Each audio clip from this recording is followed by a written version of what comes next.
reached out to Kelli to see if I could interview her about her experience at Wodapalooza 2 weekends ago. Miami 2 weekends ago, and now sub-zero temperatures overnight. Like a dream. Yeah, I bet. So we'll get right into it. So you competed on a team, RX Women, right? I did. So I was on a team with two other coaches, Susie from CrossFit 128, and then Leah from CrossFit Route 1, who's a coach down there as well. Leah's actually a master's athlete as well, so she's 40, and Susie and I are both 33. So in the grand scheme of things, we're kind of like the old ladies down there. Did you feel that way? Sometimes. Really? Sometimes. I wouldn't have picked you guys out of the bend of Wodapalooza as a participant. I haven't. Last year I went as a coach with Colette, which was a lot of fun, but Colette was an individual. Oh, wow. So this was my first year competing on the floor at Wodapalooza. What did you think? It's great. I mean, it's an amazing event. It's really turned into a very big spectacle, especially with the changes in the CrossFit Games. So now it's a sanctioned event for CrossFit, which the CrossFit Open has changed. So now there's a bunch of different CrossFit sanctioned events where individuals and teams go to qualify for the CrossFit Games. So it was along the lines of that. So with that being kind of intertwined, it made everything much bigger. Yeah. The whole competition in general, just from even last year to going back to the roots, where I think it was started, I'm not sure, maybe 6 years ago, where it was just 100 competitors, and now there's more than 100 in my 100 participants in my, I think, division alone. Yeah, I think there are 60 teams, and then there's three members per team in that particular. How'd you guys do? So we did well. The reading through your questions, there's a lot of really good ones in there. Going back to kind of the beginning, I was asked to be on this team very last minute. Okay. The first day of the qualifier, Susie and Leah asked me, but the only way I would agree to do it was if it was all about fun. If there was no pressure, we did the qualifiers, some together and some as individuals, but we did them one and done, and then we kind of see what happens from there. So we did the qualifiers, which were leading up to when I was in a competition at CrossFit Southie as well as an individual. So the timing of them wasn't the best. That's why we were also kind of like, let's just see what happens. And then the results came out, and we did a lot better than we thought, which was really fun. So going down there, again, we had zero expectations. Our team was named Forced Vacation, so we knew if we made it, we're like, well, at least we'll get some warm weather out of this. So when we were down there, again, we never work out together. Us three, we had worked out together one time prior just to make sure we were kind of on the same page with some synchro movements. Sure. Beyond that, we don't know each other's strengths and weaknesses, so when it came down to strategizing for certain workouts, some things worked and some things didn't. So finishing where we finished, middle of the pack, we were fine. So the Wodapalooza in general, and being in Miami and having it be at the scale that it's at this year as opposed to even last year or when it first started out, what was it like? What was the vibe like? And were there a lot of... It was insane. I mean, I was warming up to next to T. Claire Toomey and Sara Forristall and Patrick Vellner, love him, and a bunch of the Insta famous people. Yeah. CrossFit celebs. Yeah, the celebs, and Carrie Pierce, all really, really nice. But you're in it just like they are in it, and you don't bug people. But it's really cool being in the athlete area and being like, "What's up, Rich Ferrari?" 2 platforms away. Do you have any pre-competition rituals or anything you do to get pumped up? So I played hockey growing up, and I never really had any weirdo kind of OCD things. You don't have to be weird. I get very quiet, and quiet isn't usually my personality. So especially if I'm nervous, I'll get very, very quiet. So I'll kind of I'll do some like calming exercises just in my head. There was a couple workouts where we're definitely outside my comfort zone. So, but other than rituals, no, just making sure you kind of know what the game plan is. In CrossFit competitions, it's tough because there's so many factors that go into it, whether it's knowing the exact workout, because when you're on the competition floor, it's not like you're coming into class and it's one workout you have to follow. It's, you have to start here, you have to end here, you have to make sure you put your equipment there. So they kind of corral you up and tell you the guidelines, which they change right there too.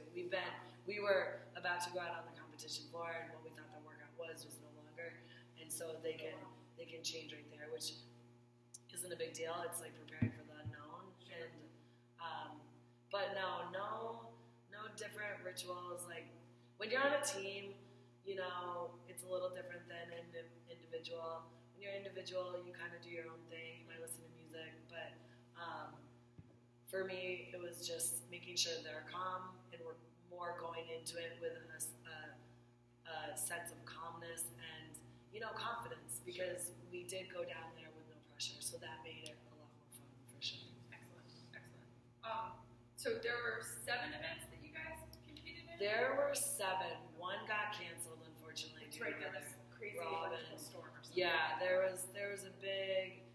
That was if I had one complaint, I was really bummed that they canceled the big kind of team event, which started off with 50 ring muscle ups. It had the assault bike. You had the worm in there. Oh, gotcha. So you had the barbell. So that was a huge letdown for a lot of athletes, because it wasn't only us, the men's RX as well. And then by not having that one, we finished out where it was just an 8-minute workout, and it was ladder style. So if you didn't get your first 2 people through, the third person didn't go through. So I didn't get to work out on Sunday, which was a bummer, but that's just kind of how it goes when you're on a team. You pick players, who's gonna go first, who's gonna go second, and sometimes it goes to plan, sometimes it doesn't. Sure. And it's 3 days of competition. That's a Yeah. long haul. Yeah, it was Even it the was best it of the was best long are getting worn out. It's just a lot of logistics. You get done, you're like, okay, when's our next one? You got to figure out how to fuel up, how to get back, all that sort of stuff. But team, honestly, is a piece of cake compared to individual, just because you are doing a quarter of the work pretty much, depending on the workout, of course. But when it's individual, it's all you. When it's team, especially teams of 3, it's nice because most of the time only 2 people are working at once. Gotcha. So there's some rest. Yes. Did you have a favorite event? I did. My favorite event was one that I thought was going to be, that I dreaded going into. It was a swimming event, and I'm not a swimmer. I feel very vulnerable in the water. Not that I sink, but it's just open water swimming isn't one of my fortes. So it was really cool to kind of approach an event, the ski school one, which was 35. It was, again, ladder style. So one teammate went first while the other 2 teammates waited, but you would do 35 cals on the ski erg. Then you would run, jump off a dock, and you would do this buoy swim in the bay, 250 meters, then you get back in. And there was a time cap on it. So, again, you have to strategize who's your best swimmer, who's going first, second, and third, and I was in the 3rd place. So finishing was my goal, like getting out of the water before the time cap, but that ended up being one of our best workouts. That's so awesome. I kind of conquered some fears and, saw a different side of myself as an athlete, and was really, really proud of how it went. So that definitely is up there. The ski school was my favorite one for sure. What are some other lessons that you took away from the competition? From a strategy standpoint, it's tough because when you look at workouts, that's why you need a coach. Jared Monaco was down there with us, and even when he would talk to us as a team about things, or we would talk, because we're all coaches as well, we would talk about a workout. when we'd be done with it, we're like, why did we even look at it that way? You got to see all vantage points for the situation. Like there was a rope climb one where it was deceiving in the sense where it started with legless rope climbs, and but then the amount of legless rope climbs went up while other things went down. We looked at it more of a standpoint, okay, well, who's the best at, the thruster movement, who can do the most thrusters, when in reality, we should have looked at, putting your strongest person maybe last, rather than putting, someone who's stronger on one movement first. There are these different roadblocks, so there's definitely events that, and what was the name of that one? That was the thruster rope climb one. It was the ones I've got are, so there's Robin, Ski School, Special Delivery, Baywatch, Double Vision, Circus Act, and the Ocho Chamber. I think it was, what was before Double Vision? Baywatch. Was it Baywatch? That was the beach run. But anyways, it was very deceiving. The workout was very deceiving in the sense we did not game plan for it correctly. Yeah. And that was our fault. And we weren't the only team though. Every other athlete we talked to, it was a very deceiving workout. But that's the cool part. Yeah. That is took a lot away from that. Yeah, the people who saw that and recognized it and strategized a different way definitely came out on top. While there was elite teams like CrossFit Mayhem, same thing. Like if you fail your rope climbs, you're done with the workout basically. Because you get stuck at that one person. And so yeah, there's definitely workouts that were very deceiving and were a lot tougher than we expected. So when you find yourself in one of those mentally tough workouts, or maybe even after the fact, especially when it's a 3-day competition and you get through a workout, it doesn't go the way you want it to, how do you work through that? As a team is one thing, but also as mentally yourself. Being on a team is really nice because there's, no one's gonna point the finger. You definitely as an individual are disappointed if, something didn't go your way. Mm-hmm. You feel like you let the team down, but at the same time, just being great teammates, if you have great teammates, it's not a matter of letting things down. It's a matter of learning. You're still there. When going into the next workout, it's like, okay, well, let's step it up a little bit more. But I think in our case, we were again down there just mainly to see how it is on a big competition floor. Yep. When things don't go your way, you just got to put things in perspective. You're still there, you made it there, and you learn from it. And if you don't look at it from that perspective, it will continue to just linger. Sure. You got to kind of let it go right there, and better luck next time. And when you are faced with a workout like that in the future, now you know. And 9 times out of 10 in CrossFit, you see it again. Like we can take the stimulus that we got in one workout, and we're like, well, when I had to do whatever legless rope climbs, after thrusters, because there was so much lockout in the triceps, and you're doing legless rope climbs, it's like, well, how did I survive there? So you can look at how you felt in that workout. You can look at the work you've put in since that workout, and then kind of attack the next one. So I like that. I like that. Like I'm only getting better. Yeah, exactly. And I lived through that last one. Yeah, that's what. I know I can do better. Exactly. I like that a lot. When it goes from one workout right to the next one, you know that it's a different stimulus. Again, it's different movements. Because in competition, you won't see the same movement twice usually. Sure. Well, they know they can burn you out in one muscle group or one motion. So to circle back to like training and coaching, so you guys, your training, you said you got invited kind of the day that the qualifying events started up. So you didn't necessarily train specifically for this competition. And you had the Southie. Yeah, I had Southie coming up, so it was.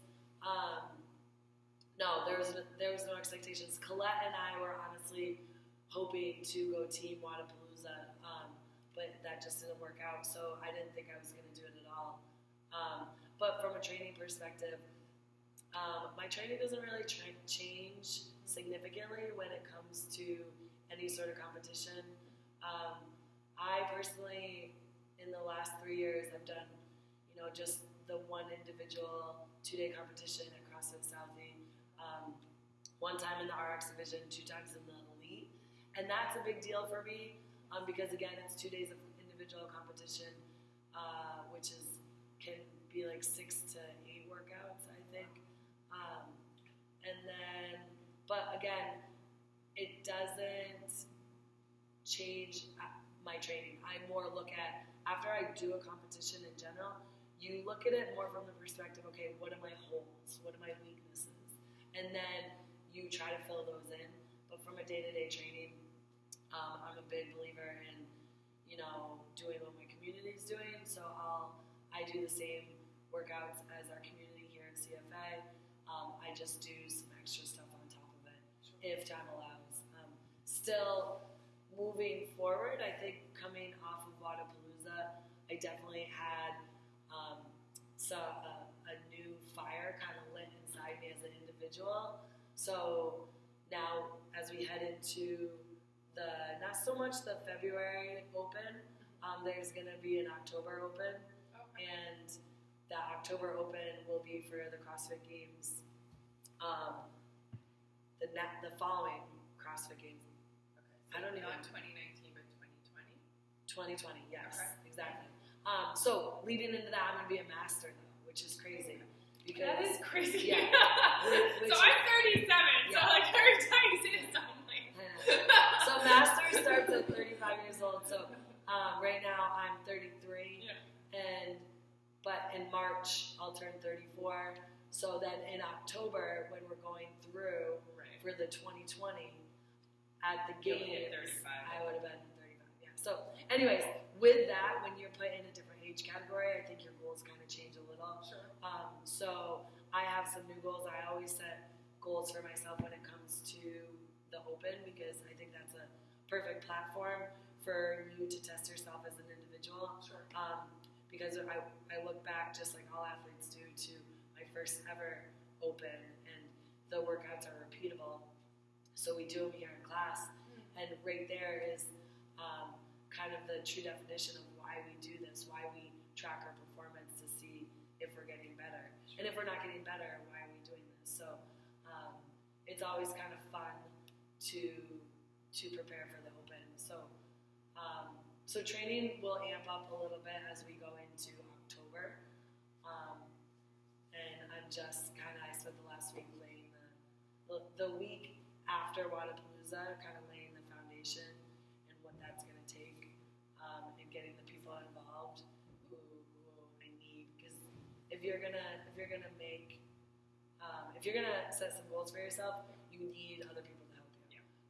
It's intrinsic as much as you need to go out and find people as well. Your motivation and then beyond, of course. Sure. Do you want to say out loud what your goal is? Like you're hinting at it. I would absolutely love to be top 200 in the world for my age category going into October. I ended. Bad thing, Kelli. I don't know. Take a little shake. There we go. I ended my last couple Opens have been really, really fun. So it's always nice to add a lofty goal. I'm not one for setting really high goals. Sure. Braden will tell you that. I like to know I can do it, but I think by saying that out loud, I can absolutely do it. A lot goes into it. The timing of the workouts, your health, your peak, stuff like that. But the last 2 years, I have seen a lot of success, and I've probably trained, like this much compared to a lot of the athletes that surround me on the leaderboard. Just because I've never been one to, I don't want to give up my life just for, a leaderboard. Sure. It's I have a lot of really important people in my life, and I take my job very seriously. So you have to give up a lot if you want to make it to, say, the CrossFit Games. Sure. I don't need to make it to the CrossFit Games. I just would love to see what I can do leading up to October 2019. I think that's a really good timeline. I think it's not too long, it's not too far away. And then after that, again, life goes on. Yep. So yeah, I would love to be a top 200 for the 35 to 39 women in the world. Excellent. Yeah. Right on. Make it happen. I know, right? I got good teammates though. Colette is like a great teammate. Brian, Jared does all the programming. That's what I was going to ask is for your training, obviously there's the like you said, you do the community workouts. Does anyone else help you plan your workouts? Do you do it yourself? Yeah. No, absolutely. I do. I work a lot better when someone's like, here, this is what you should do. Yeah. Just because I do a lot of programming for athletes in general, that, Jared knows me as an athlete, and so he knows my strengths and weaknesses. I'm working with one of my other friends too on just kind of accessory work. Nice. So moving towards gymnastics as well, and then I'm working with Ryan Buckley on nutrition, just learning. I know how to eat right, but now it's learning the timing of fueling, which is really important. Leaning down, but maintaining muscle is really, really important. Yeah, absolutely, especially for a lot of gymnastic movements. If you can move the barbell, a heavy barbell, but still perform gymnastic movements, that's the goal. But again, it's really kind of fun because when you work with those kind of resources, it's, let's just see what happens. Like, give me the game plan, I'll stick with the game plan, and then going into it, you see what happens.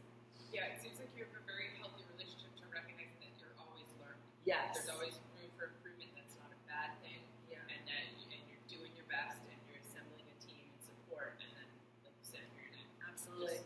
I've really seen a lot of people give up a lot of important things in their life for something that isn't that big of a deal. I mean, at the time it seems that big of a deal, but in the grand scheme of things, it's always really important to just understand this is fitness. It's not my profession. All right, my profession is to create longevity and add value to people's lives within this space. That's my career. That's what I love to do. Me as an individual, it's just you same thing. You have your career, and then you set some outside goals for yourself, almost like a hobby. Like I treat CrossFit like a hobby. I really it's what I like to do in my spare time. I like to work out with my friends. I like to learn new skills, and of course the health benefit from it as well. I think there's a lot of mental health benefit to it as well. The setting goals and then doing the work, and then when you're in the moment, dealing with challenges or whatever. But I think it enhances the quality of your life on a lot of levels that I didn't fully anticipate. Was hoping for, just as a newbie. From a mental toughness standpoint to digging really deep, to staying in the moment and focusing and knowing the task at hand and different things like that. But it's supposed to be enjoyable. That's when people get really wrapped up in it and they take the fun out of it. That's where we have to kind of remember why we do this. And why we do this is to get better, and you have to just trust the process of that.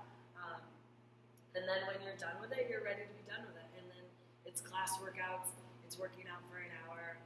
So I think that's why I wanted to go all in for October. And still it's tough because when you're training in a place where you run, training still goes on the back burner. It will always go on the back burner, and that's why you have to make sure you're going. Like I go down to CrossFit Room 1, I go up to CrossFit Harpoon, and see my friend Maddie and just train with different people and in different spaces.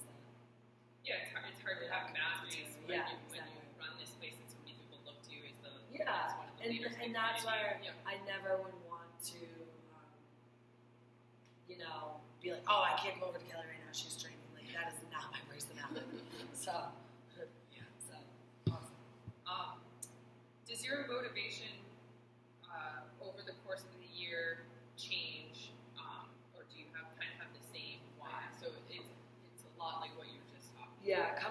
open, last year I had a really big open. I was really proud. I was, I think, 62nd in the Northeast, which is one of the most competitive regions. But after that, yeah, it was summertime. Like going into summer, it's just about, working out and then going to the beach. So definitely my mind changes. It kind of switches more to, all right, let's get this done so we can go outside and play. Doing a lot more active stuff outside. And then in the wintertime you kind of hunker down because there's not a lot to do. I used to be really into skiing and everything, but when you spend a majority of your time here, I like to be in the gym in the wintertime, just because it's an easy pastime and it's freezing up. And he just helped me steer clear of certain things, and so yeah, that made it so much fun. And I'm always about the more the merrier. If the fact that people came down to cheer me on, I'm still absolutely humbled by, because it's a big deal. Yeah, it's a big level of support. Yeah, exactly. And I'm very thankful for all of that. I would never imagined it would go down like that. And then my best friend came down as well, which was really, really fun, kind of performing in front of her because we were college teammates and now performing on a different level. Was really fun to share with her as well as other people. Were there any events you get to watch? I did. I watched. My friend Maddie was on the elite teams of 3. So I watched. It was cool to watch us go through the workout and then watch the elite women because they were the top 20, and then they had some invitations. So I watched some of those. I watched a little of the team, but it was really hard to watch because there was so much going on. And I think there's 4 different stages, and yeah, there's a lot going on. Any other favorite moments while you were down there? Favorite food? Post-competition food? The Patriots winning on Sunday night was awesome because we were all, there's a bunch of us in this bar, and it was like a party. Nice. And so that was really fun. The nightlife, we stayed right downtown, so it was a blast. It's almost like spring break. Super fit people. I know. They're gonna work out much. Exactly. That's awesome. Yeah, so it was really, really fun because we stay right there. So I walked to the venue every single morning. You walk back. It's like training camp almost. It was really cool. Yeah. I loved it. I love anything like that. I love team stuff. Well, it's always awesome to travel and then get to really focus and really concentrate. I mean, I know this whole arena is your life. More so than just as a member, I would understand. But to go away, have it be warm, and just dial into this whole scene uninterrupted. Maybe turn the phone off or something. I don't know. Yeah, it was absolutely. I mean, Danny will testify to that because Danny wasn't able to go. He wasn't able to go, which was a bummer. But other people kind of took care of the phone part of it. But it was awesome. I mean, that team outfits, the energy you get, and them corralling you, walking out on that competition floor, the 3, 2, 1, go. All that was really, really awesome. Did you get any awesome advice that you would repeat, or have you ever gotten really good advice for a competition? To be in a competition, I remember my friend Tasia saying, I think it was just on an interview, how she talked about how pressure is a privilege, and being out on that floor, especially when there's a qualifier, you gotta understand again that you made it there. So no matter what the outcome of that one workout is, you did the work that got you there. So I don't know, no one ever really gave me the advice, other than, Jared as a coach just being like, you're prepared for this. Like, someone believing in you and your teammates believing in you instills the power of belief of yourself. So I think that's something that I truly believe in and that I pass on as a coach as well. Just trusting in yourself and putting, as long as you put your best effort, then you're going to be fine. Anything else that you plan to bring, or it's already been almost but anything that you're bringing to your coaching from that from your experience? Or to the community in general? Staying in the workout is something I talk to individuals a lot, especially on these Fridays when we have an open workout. But what I brought back more was the kind of the fire inside to, that was cool. Let's see what happens. Last week we started to do, there's another, the Mid-Atlantic CrossFit Championship in Baltimore. It's going to be in DC now. We put together a co-ed team for that, but the plague hit all of us. So we didn't do it. We all got sick. So the fire, what I brought back was, I want to compete, and I really want to compete with my true teammates, meaning like Colette, Jared, Brian. I would love to get on a competition floor with them, just because you share, the daily grind with them, and you know them as teammates, you trust them as teammates, you know their strengths, you know their weaknesses, they know you. So yeah, that's the biggest thing.